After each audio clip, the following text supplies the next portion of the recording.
да көбөйүп болуу керек болчу.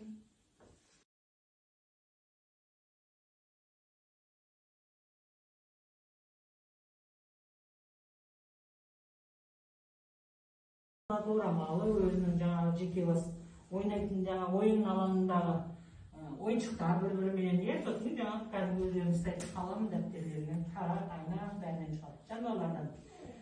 Жануарлардан бізге дерматомикоз шығады көбінесе.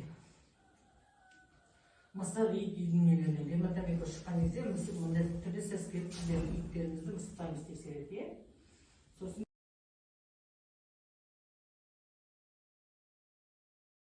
гигиена болу керек. Адамның өзінің жеке заттары болу керек. Орамалы, саяғы, қалам дәптер бір-бірлеріне алмасасыздар. Оның бәрі сіз жаңағы инфекцияны, паразиттарды жұқтыратын ауруға жатады, жолдарында жатады.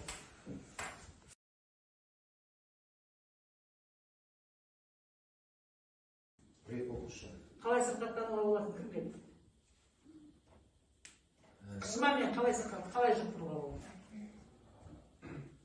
Адамнан адамға жаңағы жақын қатынаста сөйлесіп отырғанда қышыма болып жүреді ғой. Ол мысалға жаңағы ковид дейміз, біз масканы жүзіп түшкіргенде жаңағы, қышыма отырғанда ол жүреді. Дерматомикозда ол да сондай жұқпалы ауру болғаннан кейін бір адамнан бір адам